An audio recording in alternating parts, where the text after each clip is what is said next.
That FIFA thing put me off. That just put me off. Welcome into the latest edition then of Extra Time. Frank is here, Stevie and Craig. I thought you were... How was England, Craig? I thought you were promo. Did you have a night? I saw you at Nottingham Forest. Oh, I didn't go. You didn't go? I told you there's no way he'd go to the game. But I saw you with your grandson. He went, but you didn't go? What was the deal? No, he went with my wife and my son. Right. Daughter. Oh, why didn't you go? What were you doing? Why would I want to go? Oh, a nice experience with the family. Actually, they're probably happier that you weren't there. I had a great experience because they were at the game. And I was sat, and as you can see from my son's apartment, for those that saw on Twitter, you can actually see. Yeah. But you can't see the pitch. Right, okay. It's been a pretty good way to watch Nottingham Forest recently, up until the new match. Right, okay. But no, they had a good experience. But your grandson's a Nottingham Forest fan? Unfortunately, yeah, he is. My son takes him every home game. Fantastic. And he was hoping for a win, but unfortunately they were playing Fulham. Oh, okay. Pretty good under Marcus. Right. When they got a hammering. Yeah. So just to make sure he was not too down about it. He wasn't crying, was he? I went to the pub after. Oh, beautiful. Beautiful. And is he aware? Not with the family. Is he aware that you used to play? Did you show him like the FA Cup semi-final? No. Well, he is because they've told him I used to play for Derby. Right. And he sings rude songs. Anti-Derby songs. No, he loves it. So yeah. Oh, nice. And how are you, Frank? Are you well? I'm fine, you know. I went to Normandy for the weekend and that was fine, you know, nothing much to do. I was missing you, you know. You were in Spain. We had Kay. We talked to Kay. It was nice. We talked about Manchester United. Didn't see Craig. Didn't see Dan. You know, the world was falling apart, you know, for me. But you back, so everything's perfect. Yeah, sorry. Well, Stevie was there. I was happy to have Stevie. I was happy to have Stevie. There you are. Did you go out? I'm always happy with Stevie. Because the crew that was there were not the most entertaining crew, was it? No, everyone. In fact, a boring bunch of people. I don't think. Still a bit of that going on. It was good fun. How was the Classical? Because I wasn't able to see that either.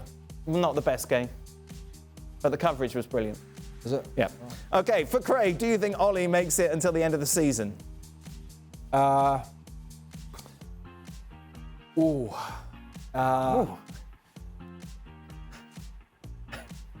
going to say no. I'm going to say no. I think he'll get... Why?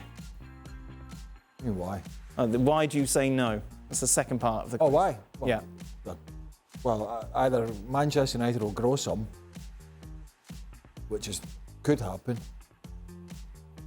or unless he morphs into Klopp or Guardiola or Tuchel overnight, Yeah. where's it all going to change? Was Atalanta this week and then City in the derby. I wouldn't be surprised, but again, the City game, I would not be surprised if they were to do something silly against City. Yeah, it's helped him in the past, hasn't It it? has helped him playing a team that tries to go for the jugular and they sit in and hit on the counter, but it won't last. Welcome back, Craig. You what know do you what? think about... Oh, go on, Frank.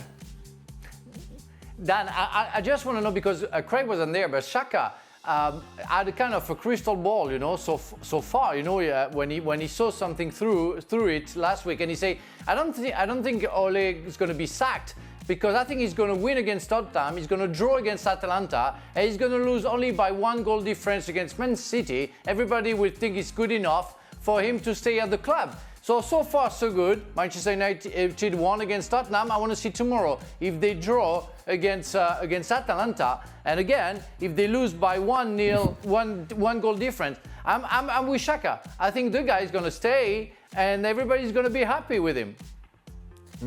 Welcome back, Craig. What do you think about the sacking of managers? Do you do it as soon as bad results, bad performances start, or do you wait to see the project through? How best to deal with yo-yo managers who are up and down all the time? Well, I think in the case of Spurs, Daniel Levy was never convinced from the outset. What was his 7th choice? Yeah, I think he did Nuno Espirito Santo did a very good job at Wolves. It was more of a struggle at the end. But I think that was a difficult scenario for him going in, when he knew it wasn't anywhere near the number 1 choice, when he knew that Harry Kane was never going to, and we discussed this, he's never going to have a sterling season off the back of being denied the transfer. And on top of that, it's not the best squad. Right. So it was a difficult, and it's coming off the back of Jose Mourinho and all the sort of bad vibes he leaves. It wasn't easy for him. So I don't think it was difficult for Levy to sack him, because he never really wanted him in the first place. Craig, from basically, there was never a project there. It was we need somebody. Right. Yep. Yeah. And then let's just see, they beat Man City the opening day, let's just see what happens. It might work and I'm going to look a genius. Yeah. And if it doesn't, they know he wasn't my number one choice, and I'll just turn around and say, well, I had to get somebody in and it wasn't working, so I sacked him. Craig, from your experience, how significant are the locker room sentiments in the club's decision to sack a manager? What do you mean? I don't understand. How much does the unrest, the players not happy with the coach? There was talk that Nuno had lost the dressing room, that they were unhappy with training. All the normal stories you're going to hear about after a manager's been sacked, don't you? Well, you know, I was in a couple of dressing rooms that were difficult, but I wouldn't say that's why the manager was sacked. Right. He was just sacked because the results were poor in the squad. Even at bad times for, say, Barnsley at Celtic and that, I don't think the boys were trying to get anybody sacked. It just wasn't a very good. Right. The whole dynamic sometimes at a club is just not great, and then it festers all the way through. Sometimes there's no, you know, some players will want a manager out, but I don't know. I mean, there's probably been the odd occasion where a chairman has come down and talked to senior players or a executive. The only one I can think of was years ago, Leeds United, when they actually got Nigel Brian Clough the sack. Mm-hmm. Other than that, it's just the results are going bad, and then it all starts kind of adding up. Everything snowballs. And the fact that the players are not happy with the training or the coach or whatever it is, it's just another thing on top. So it's very rare that it's actually the players that get the manager sacked. Stevie.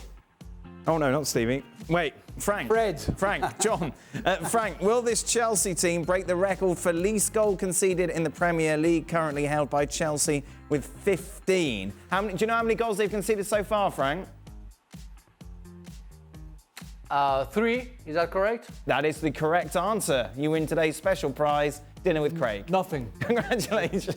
Today's prize. Thank you. Will they break the 15 record? Yeah, they can. Well, they can, but I think because of Tuchel rotation, you know, I don't know if they're going to be able, with all the players that they have, and also an experienced player, to keep that number. But well, they have the quality for that. Can I go back to the question you asked before to Craig and Stevie? No. Because it happened to me. Yes, I can, because it happened to me where, you know, I was booed by Chelsea fans when Gianluca Vialli was sacked. And the fans thought that I had my words to say about Gianluca Vialli's, well, let's say, behavior, works, whatever it was, where, of course not. I wasn't happy with Gianluca, and I said to Gianluca, but nothing to do. And I think it never been asked to a player or to a dressing room to give his opinion about, you know, sacking or not a player. So it didn't happen to me, even if the fans thought, and I was booed during the one game. But I think it's never a decision which goes with the thought of the dressing room. I'll answer the question that's on now. I think the answer is no, they will not beat that. The Chelsea 15. I'll tell you why, one of the reasons, it was Newcastle at the weekend, wasn't it? Yes. Who are hopeless. Yep. Now, the game before was Brentford, who that's when Mendy stood on are the a decent stadium. little outfit, you know, and they've come up to the Premier League and they're having a go. And they could have had 3 and 4. Yeah. And so I think, you know, whilst they're a very good side in terms of the way they're organised, I think that says more about one or two of the other teams that they've played. What sort of things are the Chelsea fans shouting at you, Frank? When they booed me? Yes. No, they booed. Well, I'm sure there was. go back to France. Go back to France, you French, whatever. No. There's only one bullet. He's bald, we're gonna kick his head. He's bald, we're gonna kick him out. Stevie, how much do Liverpool need a backup defensive midfielder for Fabinho? Whenever he doesn't play, it's chaos for us. Well, it has been recently. Yep. Yeah, I wouldn't have a problem if they could bring somebody in, because Who would you like, Stevie? there's not that many going that are really good. Because the one problem that Liverpool have right now is that regardless of who they're playing against, Right. they're getting out of the back four. What about like a Calvin Phillips, Declan Rice, those sort of... Yes, 100%. I would take either of them. Right. Yeah. Yeah. I tell you what, I would take Nicol. Well, and their son is there. No. But as I said, And that's their biggest and their problem. son is one of the players. It's interesting what David Moyes said about Declan Rice. He said, look, the bargain was in the summer. Right. 100 million. Yeah. Not now. Yeah, I know. And they're doing well. So you're more chance of getting Phillips, I think, particularly with where they are. Yeah, Leeds are labouring, aren't they? Craig, after 10 games, where do you see this Arsenal side finishing this season if they continue on a good run See, of you form? sneered at me several times. I You said- laughed. When? You laughed in my face When did I laugh at your face? when I selected Arsenal to finish 5th or 6th in our pre-season tips. I don't remember that. Yes, and then they were bottom of the league nearly after a few games. You went, ha! You put them to finish on the top. Oh, yes, that does sound something I would And, say. and I have to say, I was in agreement with you. I feel very lucky at the moment. Actually, I'm still agreeing with you. Yeah. They're 6th at the moment, aren't they? But you know, I think one that says it says a bit about Arsenal's turnaround, and they've got a different defensive unit now, and they've got Partey back, and fullbacks have changed, and blah blah blah, and they have been better. But I think it does say a lot about the rest as well. Okay. You know what I mean? Yeah. I do. But in fairness, that's not. You know, it's not under their control. They can only do what they can do, and they have been better. But you know, if they finish 5th or 6th, it's probably about right for them. Who have you got finishing 4th? United? No, I had United on 3rd, I think, and at the time. No, I mean now, not going back to Oh, then. sorry. Yeah, Yeah. I think so. With Ole claiming that his squad had a great week of training before the Liverpool match, does training before a match really make a difference? What's a lot Stevie? of rubbish? Oh. Great week of training. It's a lot of rubbish. Seriously.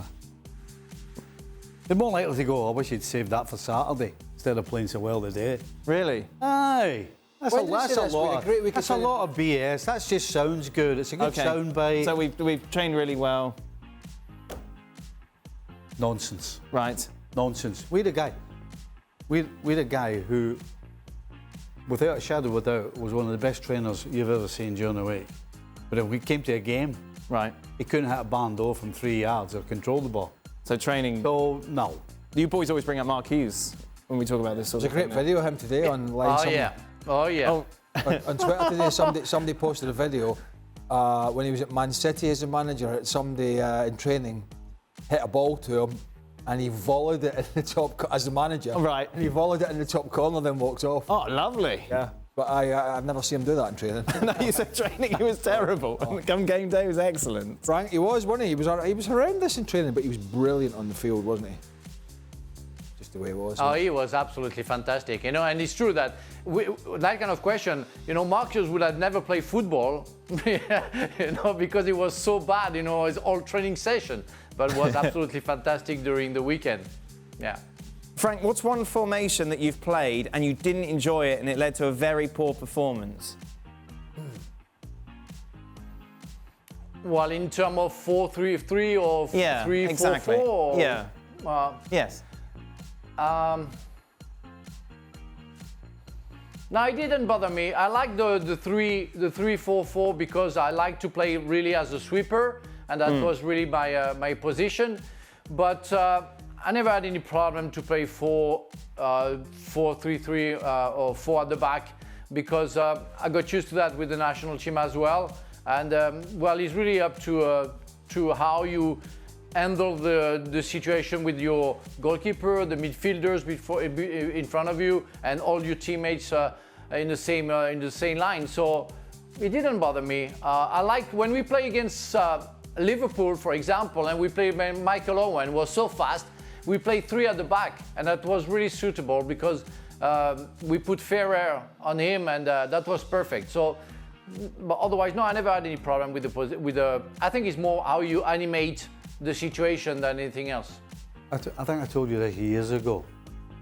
1982, and I'd never seen it done before. Bob Paisley had Phil Thompson, Alan Hansen, and Matt Lawrenson playing a back 3. Okay. And I think it was a Charity Shield, and they absolutely hated it and said, please, we don't ever want to play this again. And they never play that again. Why do they hate it so much? Every single one of them didn't like the positions that they were in. Right. You're talking about Hansen, Phil Thompson, and Matt Lawrenson, 3 of the best centre backs that have ever kicked the ball in English football, and they wanted nothing to do with it. Do you have a formation you didn't like? Yeah, we played for a bit of time at Celtic.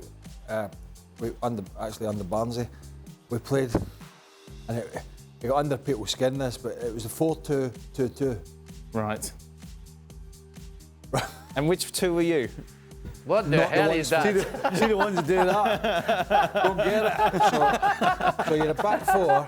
Keep running.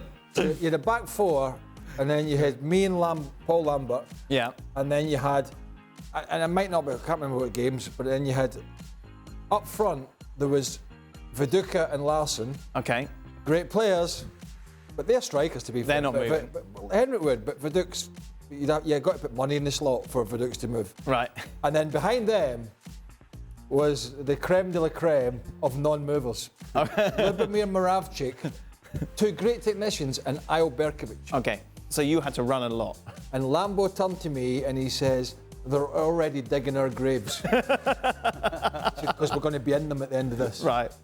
That's where the theory, Yes. the practical. Yeah. Sort of That's how follow. can I get all the, right, All the parts of the puzzle. how can I get it all in? Yeah. You know what I mean?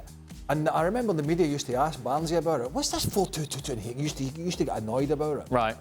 And to be fair, he said at the time, he said, if I knew, and he's been on record saying this, if I knew how good Moravcik was, would never have signed Berkovic. Okay. Because I had too That's just many. the Because problem. Moravcik was a hidden gem. Right. He was unbelievable. But he was just trying to crowbar everybody into this team. Yeah. Can we have a moment of remembrance in honour of the anniversary of Xhaka conceding Ronaldo's first ever Talk about Manchester remembrance. United My goal? turtle died. No, Yes. Craig. Wasn't that old? I know. Do you Turtles know live how old forever. turtles are? Turtles live forever, don't Well, they? they live a long time. Remember that turtle? You've only been Yeah, I living remember. here I've for seen a him bit. at your Hold on. house. You've only been living Yeah. here for about 8 years. So what, did you come back? I and didn't he was, know. that was he old. kind of... I didn't know, because obviously we went away for 2 weeks and we left our son stayed at home. Right. And he said it died the day after we left. It must have been sad.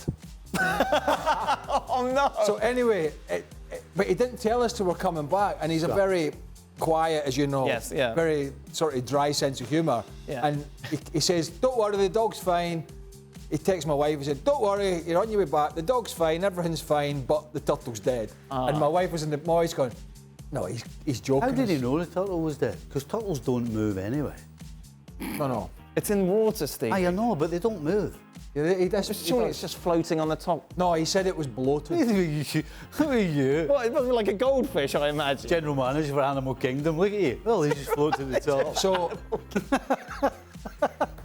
so the answer to your question What do you is, know about it? the answer to your question is, we think it was about 6 years old we had it, so it's not old. Yeah. But, I told you that earlier. but Okay, we've gone off topic slightly. all right, anyway, so my son put it in So how a did he know it was shoebox, dead? Right. and then my daughter, since we got back, her and a friend took it, and I don't know what, they put a little flour in it and they took it down to the river, Oh, lovely. put it back. Did it Beautiful. float? It must have floated. I said put it in the bin. No, I didn't. Yeah, you can't flush it down the toilet. Okay. He died anyway. Right, so this Very segue, sad. we were talking about Sad. Hislop's Oh, conceded we're not goal getting against another one, Ronaldo. by the way. Good, right. First goal. Fish. You scored. What's your memory of it? You. What? First goal you Attempt- scored. Oh, my first one. The first goal I scored was, I'm not just making this up, was about 25 yards past one of the best keepers in, I would say, Europe, actually. Oh, Neville Southall. wow. My first goal for Chelsea. Chelsea Everton, that would have been? Was Chelsea, that Everton, at Stamford Bridge. Right. I remember it. Ball from inside to the left foot, touch out my feet, smashed it, big Nev in goal. Thank you Beautiful. very much. Very nice. Happy to score past the big man. Stevie? First goal for Ayr United was a diving header.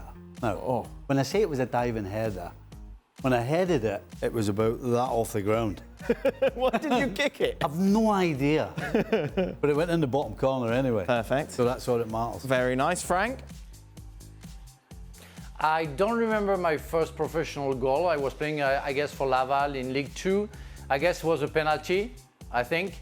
But I remember my first goal in League 1. with Strasbourg the year we went up, after we went up, and I was the first to score in the season 93-94 after 7 minutes, a header in the top corner after a corner. So fantastic. Yeah. Well It's done, a Frank classic Leboeuf. today, by the way. Beautiful. Yeah, it's a classic today. I'm going to have to tell this. I have to tell it. What? You know how he daydreams? Yes. Because he's in different. You know how he's in Planet Moo Moo Yes, sometimes? He's yeah. away in his own world. So you two golfed this morning. So we together, golfed yes? this morning. Yeah. So we're walking up to the 16th, and the green's. The green's here. Right. And we're walking up the side. It's like and the wet- doing he's the like weather. this. He's like this. Where were you going? He walked right up the middle of the Right green. in the middle of the green. With his trolley. I was What were you away. thinking about? I've no idea. I was away somewhere. And I went, oi, oi. He went, what? I went, he's in the middle of the green with his trolley. I was thinking of the show. Aye, wasn't I? on the place. Preparing mentally. He was, well, mentally for I the think show. Preparing mentally for it all. think Did you tell him about the turtle? Maybe you just... No, I didn't. Actually, I didn't want to put him off his game. Yeah, maybe it was it. Okay, final question. Which incident will be fondly remembered by the ESPN crew in years to come? Stevie's haircut or Don's cycling mishap? Don fell off his bike last week, knocked himself unconscious, but still managed to take a photo of him lying in a ditch to put on Lying Instagram. on the So floor. basically, there was nothing wrong with him. Well, there's a lot wrong with him. Oh, I'm unconscious. Let me take a photo of myself. Because when you're unconscious, your arm just automatically comes up, grabs your phone, and goes, Oh, God. Instagram. Hey, His haircut was a belter. it was a belter. And the story that went with it as well. You sure you I got a asked. 3 and a 2? I asked for a 3. Yeah, you five. got it's all back now though, isn't it, Steve? Flowing. Thank goodness for that. Beautiful. Right, we will be back tomorrow. Not Steve in his haircut though. Thank you very much to Frank. Champions League, of course, takes priority. We'll be reflecting on the big games, including Atalanta against Manchester United.